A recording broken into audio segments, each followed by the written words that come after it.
TTD lucky draw పేరుతో ప్రచారం చేస్తున్న ఇద్దరు నిందితులను కరాటే కళ్యాణి రెడ్ హ్యాండెడ్ గా పట్టుకున్నారు. ఆదిబట్ల వండర్లా వద్ద నిందితులు ప్రచారం చేస్తుండగా పంజాగుట్ట పోలీసుల సాయంతో కళ్యాణి వారిని అదుపులోకి తీసుకున్నారు.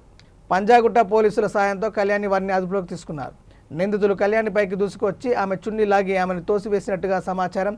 ఆ వెంటనే అక్కడ ఉన్న పోలీసులు వారిని అదుపులోకి తీసుకున్నారు. దీంతో కరాటే కళ్యాణితో పాటు ఆమె కొడుకు పైన జరిగిన దాడి గురించి ఆమె సోషల్ మీడియాలో పట్టిన లైవ్ పోస్ట్ వైరల్ గా మారింది.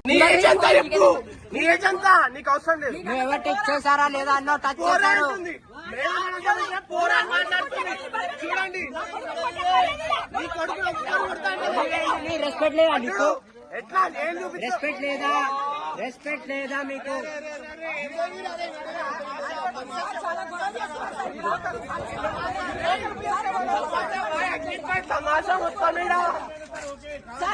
తమాషా మొత్తం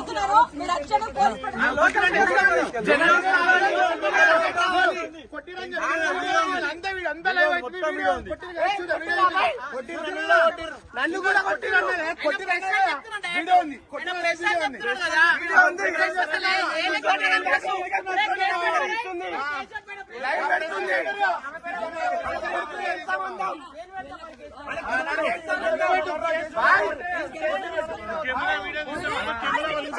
కెమెరా తీస్తే మాత్రం కెమెరా